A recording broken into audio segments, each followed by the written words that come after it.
Hey guys, if you're watching this video, it should be Monday. As always, I'm recording it on Sunday night. But here's the breakdown for the week.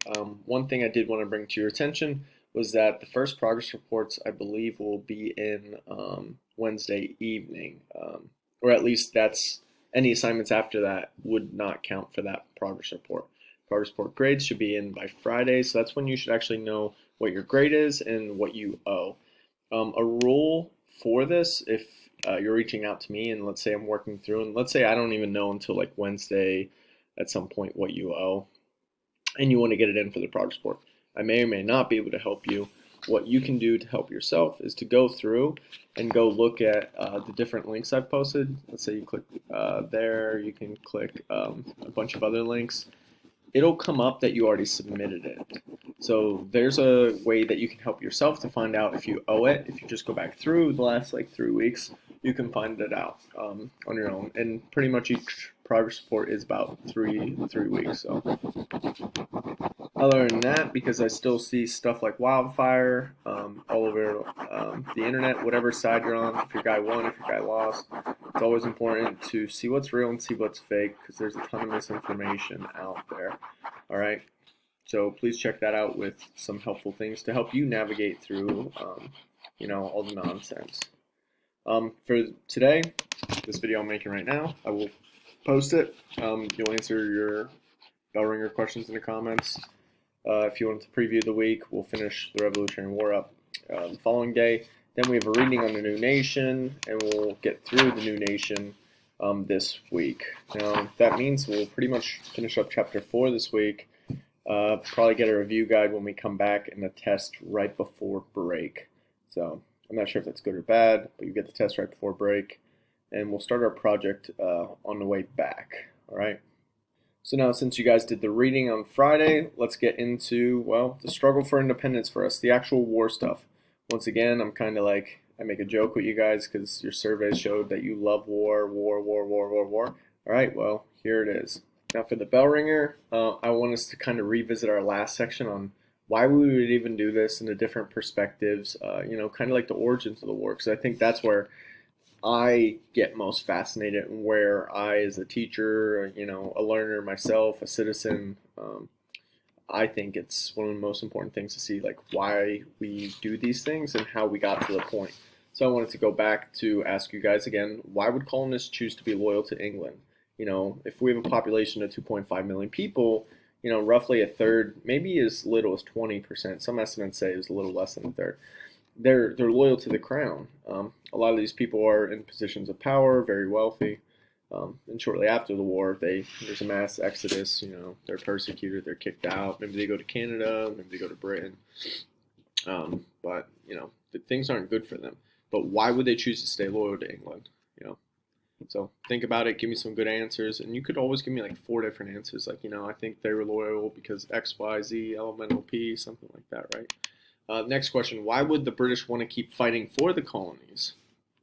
So again, think about it for a little bit. Take like 20 seconds to think about it. They're big empire. Why couldn't they just leave them alone?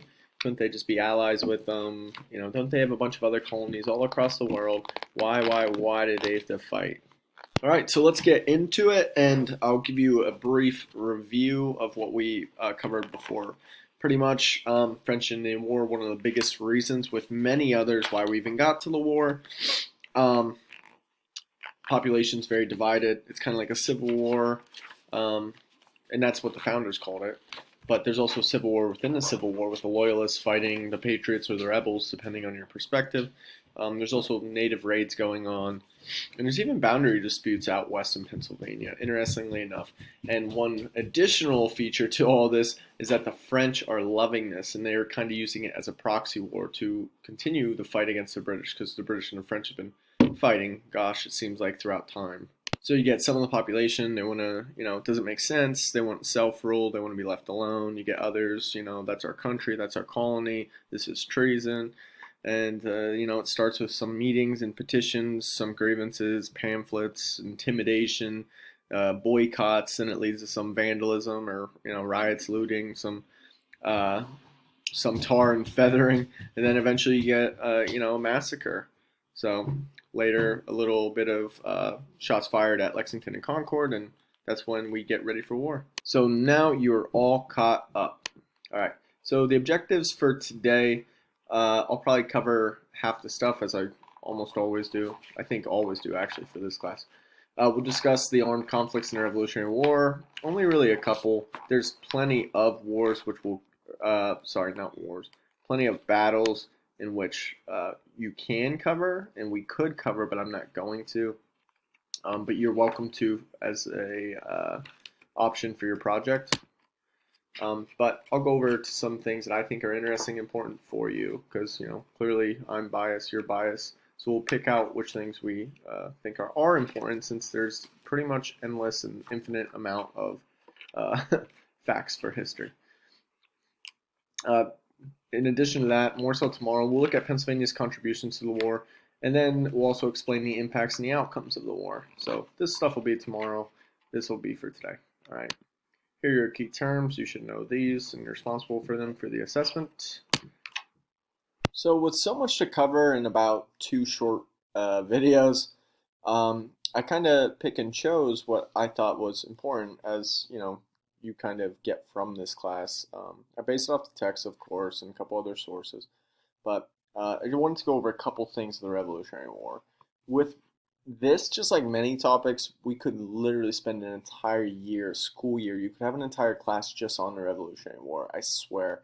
Same with, the Civil War, World War I, World War II.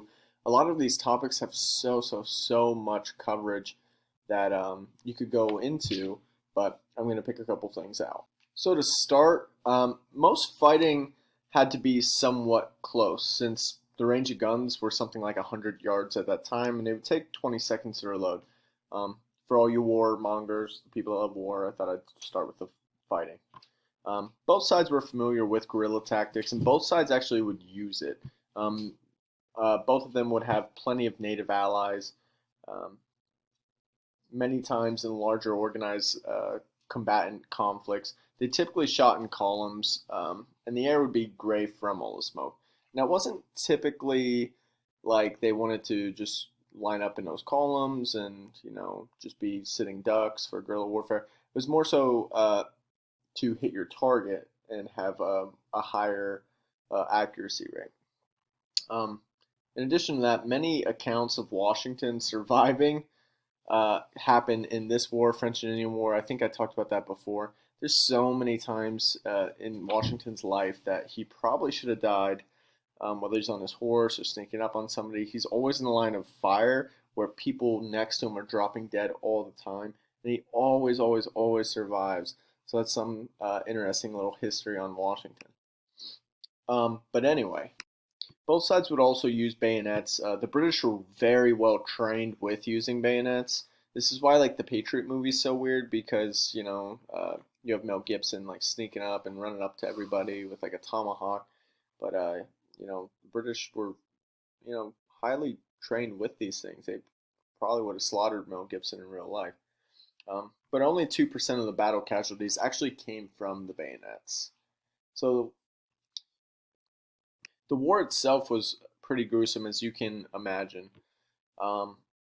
Soldiers had the slogan "Join or Die," but this is a quote from John Green. But it was more like "Join and then die." One of the biggest killers, as always throughout history and with the wars, was disease.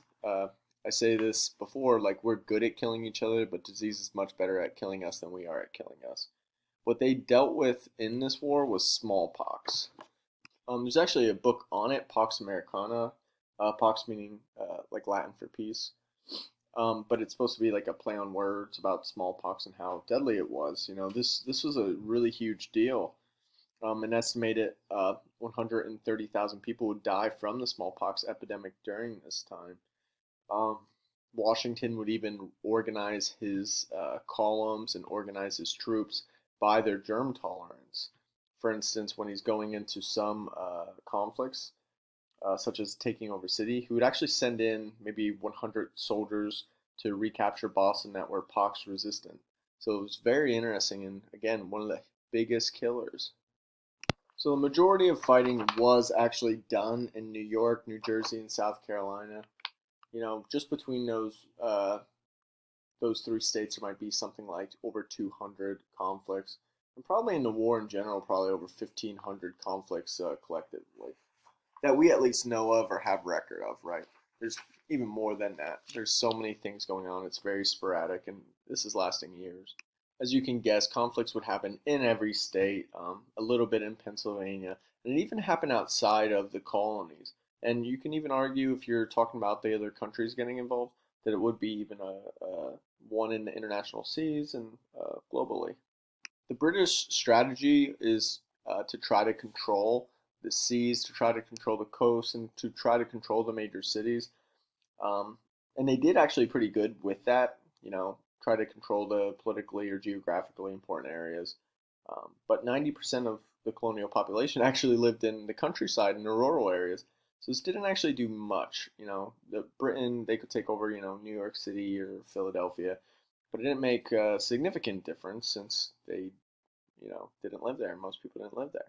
Later, I will compare armies, but just for now, in total, you had around 231,000 colonists that served in the army.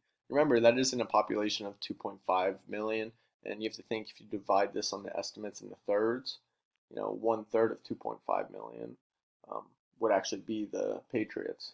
So, and although we had about 231,000 that served in total, there's no more than about 48,000, maybe even 50,000 that were serving at one time, and probably no more than 13,000 soldiers just like uh, at the same place. So it wasn't like you had a 250,000 the entire time everywhere at every conflict, right? That doesn't make sense, and that's not a thing.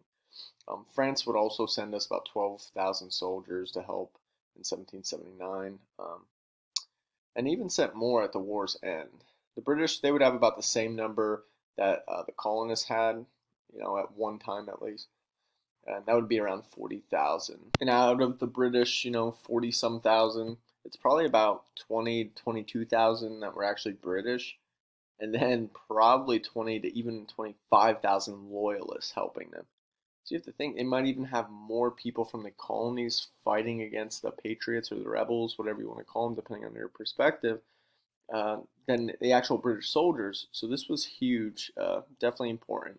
And you definitely get a lot of recruits in the South later. The British start with taking over the North, taking over the cities, blah, blah, blah. Then eventually their strategy turns into let's take the South. And they actually get a ton of slaves. Even Thomas Jefferson's slaves actually leave to join the British Army. And that definitely does not help the Patriots or the rebels. Now, in addition to that 40,000 or maybe 40 plus thousand, the British would also have 30,000 German mercenaries or the Hessians. Now, there's definitely much, much, much more info than that we could go over. If you're interested in anything specifically, just send me an email or comment. I can definitely point you in the right direction. But I just wanted to go over these main points in addition to, that sporadic lecture. Although the colonies declared independence 1776, the war had already started, right? 1775 with Lexington and Concord. But we'd actually have to fight it and win it and then have a peace treaty that would declare that to actually get independent. We have to keep remembering that because all too often it's like 1776, we name everything after it because we declared independence. But still just, a paper, you get 50, 55, 56 guys signing this on behalf of, the 2.5 million. Pennsylvania declared before that. You have 90 other declarations of independence. Super cool, super interesting, super important.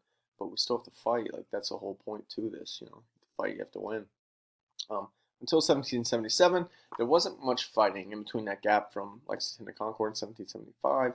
And a lot of the fighting, almost throughout the entire war, was not very good for the colonies. They were losing constantly. We will get to some turning points probably tomorrow, but it's not very good. It's not very good for Washington or the colonists.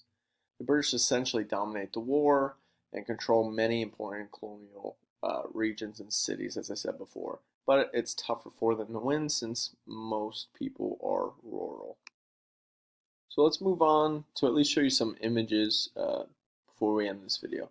So this picture, take a look at it, and it should remind you of an image, a famous image.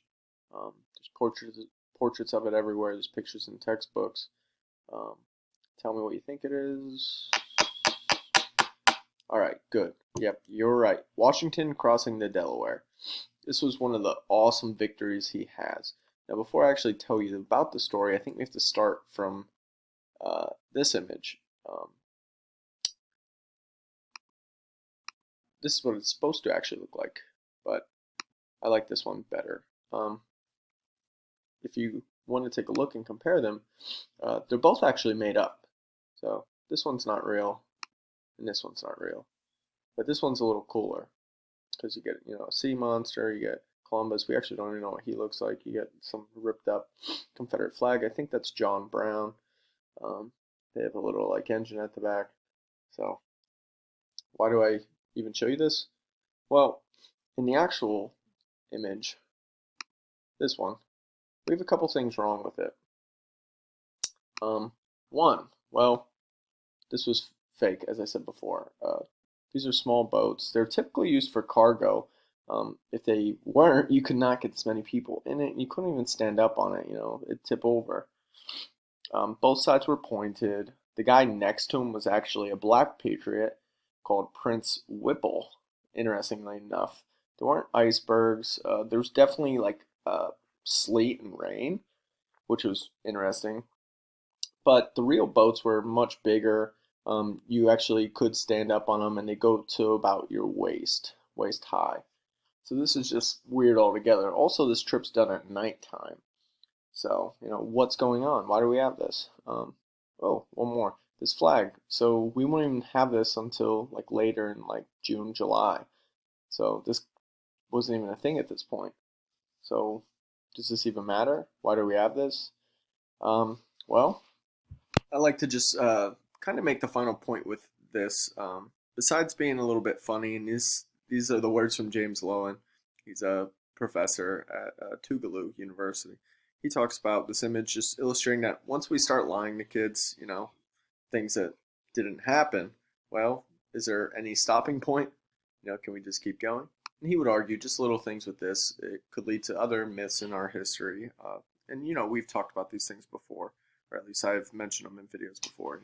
Could you say that, that the Dutch actually bought land off natives for $24 in beads? Well, that would lead somebody to believe that they were dopey or something, or inferior. Anyway, there's one lie, this is pretty harmless, right? To one that kind of isn't, right? That tells you something about yourself or how you believe you see your ancestors versus others. So the important thing with this is that we should see through these myths, and I actually challenge you to investigate for yourself. Don't even believe what I say. Go see what the truth is. You know what I'm getting at? I hope so. So this is a way that you can do history on your own, investigate truths, challenge your own textbook, challenge what you think you know, challenge what I'm saying, and I think that makes history more interesting, and it definitely gives you more work, but that's good. Anyway, let's get on to actually looking at the story of this, even though this is definitely fake for the reasons I laid out. So, in the winter of 1776, Washington traveled across the Delaware, all the pointy parts of Pennsylvania, into New Jersey to defeat the Germans, or the Hessians, in Trenton. So this is him crossing the Delaware, but not actually. So the Hessians were actually formidable. They were actually, most people all across Europe were horrified of them as vicious, revered soldiers. They were a force to be reckoned with. So they're kind of very, very scary to the colonists because their, wide, globally renowned reputation that they had. But Washington actually would cause 1,000 to surrender. And this was basically on Christmas Eve. The story goes that a bunch of them were hung over and they didn't suspect it. They're surrounded and outgunned, and that they were actually warned by a loyalist farmer that was trying to see the general, and they were, getting ready for their Christmas holidays, and they were like, no, no, no, you can't see the general. And then the farmer said something like, well, here's a note. Can you give it to him? And clearly they speak German. He speaks English, so they didn't never translated it. But I guess he did have a warning. It did have a note that said like they're coming across the Delaware. Be ready. And nobody listened. They're taking their Christmas holiday very serious. So while things looked bleak before this was a huge victory for the colonists. With those captured, they actually would put them into a camp in Reading, Pennsylvania. And this wasn't even bad when you think of like prison camps. It's actually pretty nice.